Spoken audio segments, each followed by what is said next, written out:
In this video, I'm going to describe a little bit about accessibility and why it's important to consider it early, or as I call it, accessible-driven design, borrowing a page from our friends in test-driven design who realize that testing isn't something that should wait till the end, but rather it's something that you should build in as part of the requirements early. And that's important for accessibility because with accessibility, we're considering things like how to structure our document and its content, and what colors we want to choose. And these are decisions that tend to happen early in the design process. So first of all, why is accessibility important? Well, Tim Berners-Lee, the W3C, the World Wide Web Consortium director, and often credited as the inventor of the World Wide Web, possibly says it best. The power of the web is in its universality. Access by everyone, regardless of disability, is an essential aspect. So the web is open to everybody, and that's a good thing because everybody has different experience to contribute, and the more we can learn from these experiences, the better we all are. As a matter of fact, one big principle of accessibility is that it's not just, we don't just make things accessible to help a certain audience who requires it, but by making our website accessible, it makes it better for everybody. An analogy that I hear a lot about this are the sidewalk bump outs that you tend to see in cities. So if you roll back, several decades ago, you would have a sidewalk and then maybe a 6-inch drop and then the street. But they started to put those bump outs in so that wheelchairs and people on walkers would have an easier transition down to the street level. Well, guess what? It's better for everybody. It's better if you're holding a hand cart and you need to get it across the street. So accessible design is just plain old better design. So a few more details there. Electronic media has accessible aspects not available in other communication, like real-time talking. You couldn't do a transcript of that, right? Or a billboard, that's only available to certain people who can see it. We certainly don't want to exclude people from our content, and everybody should be able to use and interact with our content as they're able to. So I mentioned the analogy earlier about the sidewalk bump outs. We know that accessibility makes website better for everybody, those who require accessibility accommodations and those who do not. So we have to remember if you're one who does not require an accessibility accommodation right now, that will change. That might change. What if you're in direct sunlight? What if you get older? I spent time with my mother as she gets older, and I've watched as, she needs a bigger text and has harder time seeing things on the screen, but I remember 30 years ago when she could see things just fine. And this is a story that's going to happen to most of us. Temporary disabilities, maybe we broke a hand or something like that and can't use a mouse, but we can still use a keyboard with another hand or something like that. And also network connections. Maybe network connections are slower and we need content that we can read over a slower connection. So accessible design is good design, and that's why we want to consider it up front. Now, there are the Web Content Accessibility Guidelines, which come from the World Wide Web Consortium, or in other words, W3C. They group things into 3 different categories of accessibility. So first, perceivable. Information is presented to users in a way they can perceive it. Second, operable. User interface components must be operable. So if we can only use a mouse, well, that's not really accessibility friendly. We need to think about ways we can use a keyboard for input as well, or a keyboard to press a button. Many times this is easy to do because it's built into our development environments. We just have to make sure we don't disable it and that we do it the right way. Understandable. Information about the operation of the user interface must be understandable. So if you have only color to indicate that something changed and your users are colorblind, that's not going to be helpful to them. So you need an alternate way of using color. Use color and a vibration if it's a mobile device, for instance. And then robust. Content must be robust enough that it can be interpreted by a wide variety of user agents, including assistive technologies. So that would be things like screen readers that will take a look at something like a web page or a mobile application and read that to the user if the user is unable to read with his or her own eyes. So there's a lot more details on this at the source link that I've put down here. It goes into several more solid examples. I just gave a couple from the top, and I'll give a few more in the slides that follow. So accessibility is an important concept in just about any user interaction.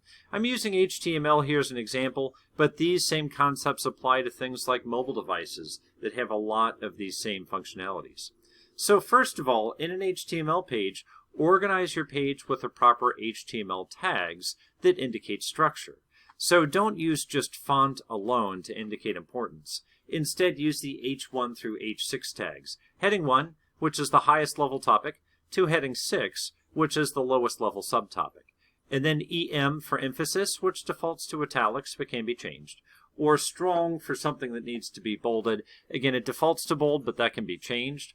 In old HTML, we actually had a tag for italics and a tag for bold, but that's really describing a font, where a more general concept of EM for emphasis and strong for bold describes a concept that happens to be delivered many times through the styling of text, but there again with the screen reader, EM or strong will be able to be emphasized or given as strong instead of simply the font.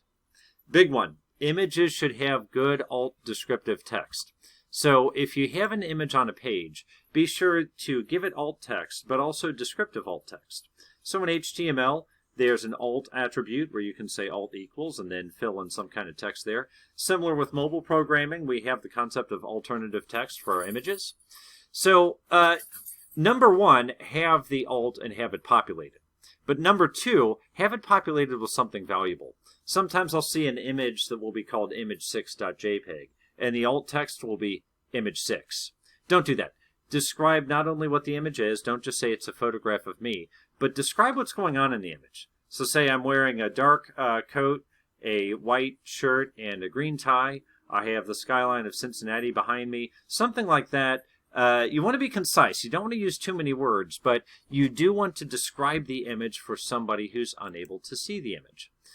Hyperlinks. So hyperlinks, back in the 90s, it was common to say, to see our main menu, click here. To log in, click here.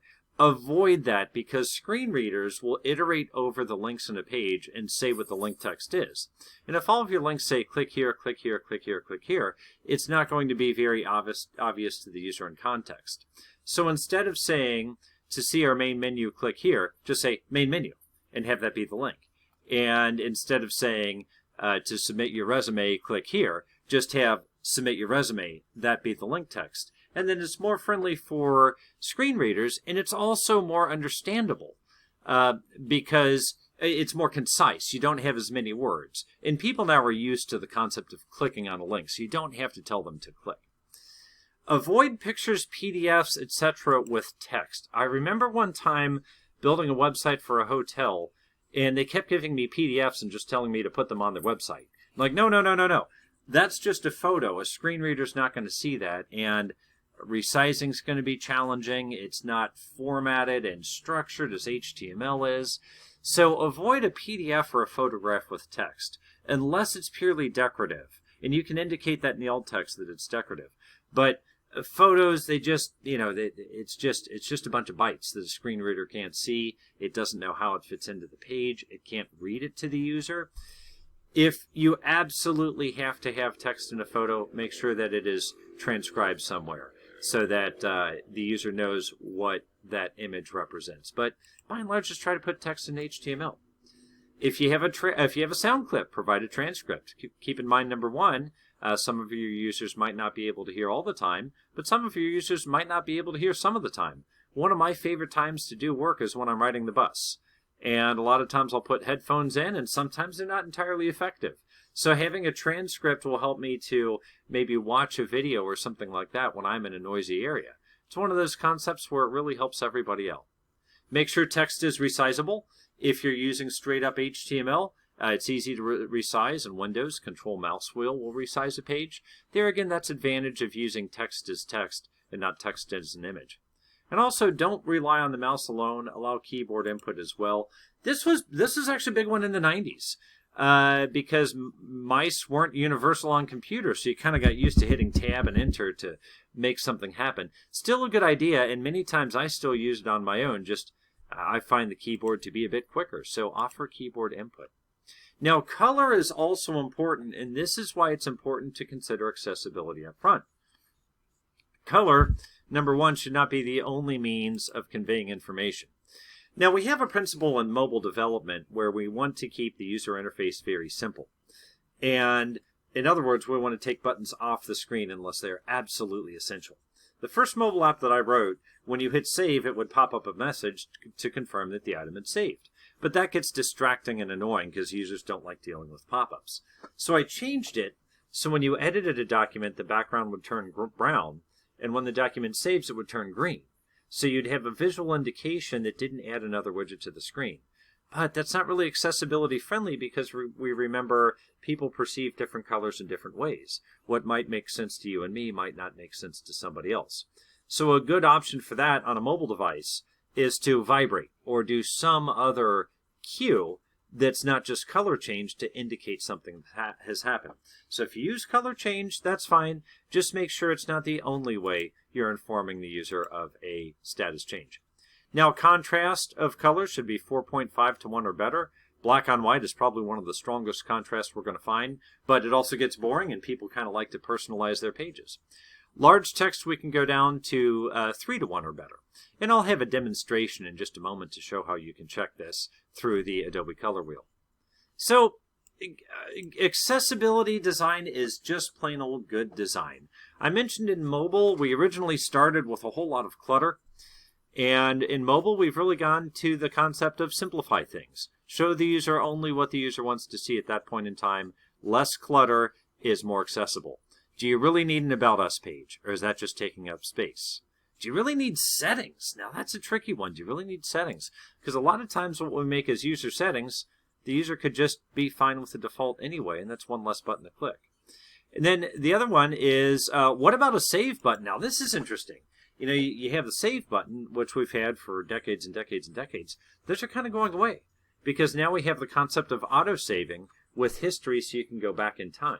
So think of every single widget you have on your screen and ask yourself, is this absolutely essential to what the user needs to do? If not, consider taking it off. And by taking it off, you'll have more space, more white space, which gives a bit of difference between different sections of a page or a mobile app. And also with fewer widgets, you can make the widgets a bit bigger, a bigger font, easier to see. And that's just plain old a good idea. A simpler application is easier to use. 2 ways to notify a user, even if you have color perception where you do see that color change. Maybe you're not looking at your phone at that moment, or maybe you're in high sun and you need a second confirmation. Structured data is easier for a screen reader to navigate. It's also easier for machines to navigate, like search engine indexing. And then color contrast is just plain more pleasing. Who really wants to read navy blue text on a light blue background?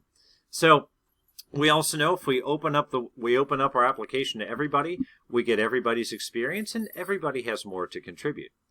So at this point, I'm going to look at some examples and some accessibility checkers.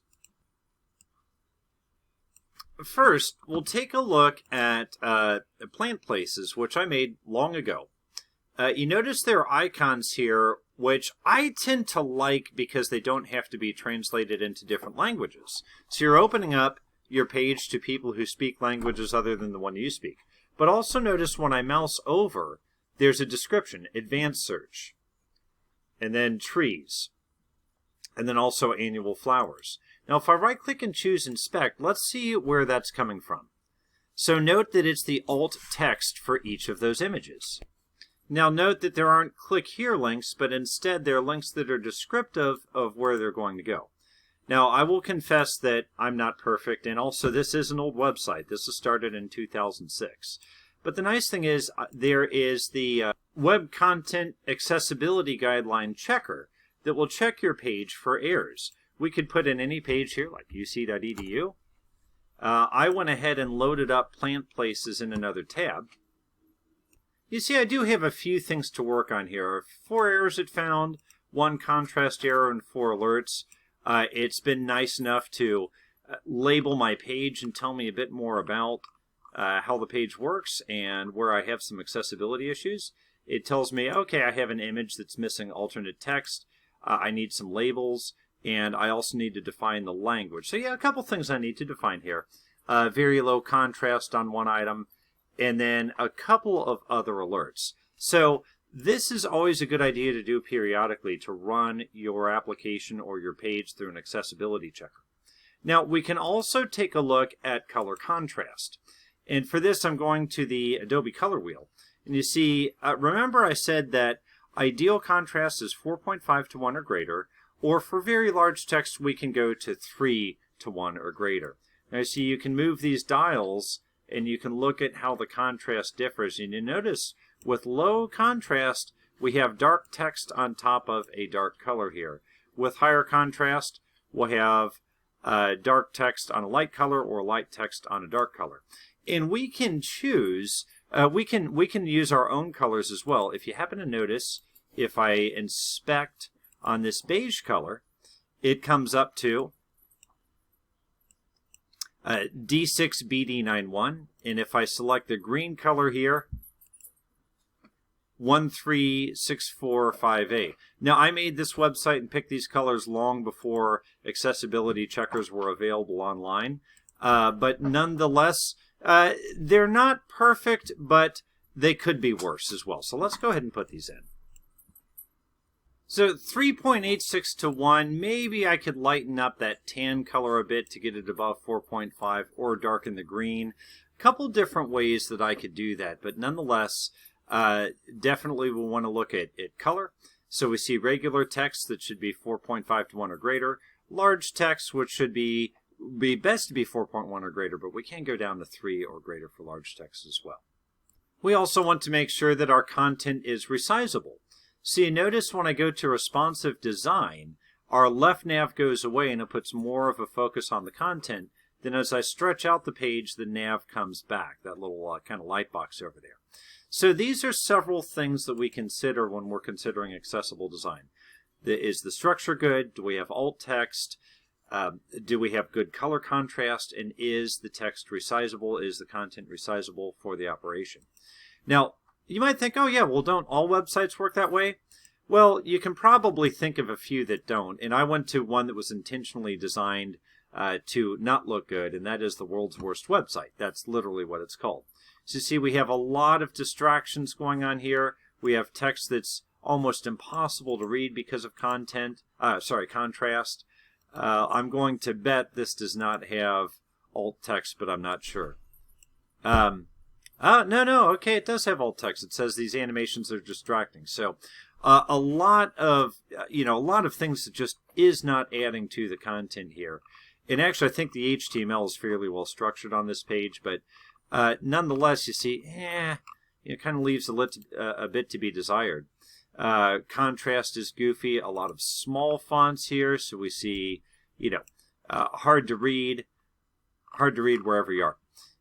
If I try to view this in a different look and feel, you see I go to responsive, and it just makes the whole page smaller. It doesn't notice that it could take away the navigation on the top and the left and maybe adjust the text a little bit. This would be almost impossible to use on a mobile device. So, bottom line, goes back to what I mentioned earlier. Accessible design is just good design, period. It's better for all of our users, and it makes a more cohesive and understandable page for everybody, and we get everybody's input. So that's why I think we need to think about accessibility early. These are topics that I will touch on in more depth in future lectures, but I'm introducing it now so that we can start thinking about it early when we start thinking about designing our application. Of course, I hope this video was helpful, and I look forward to reading your comments. Thank you.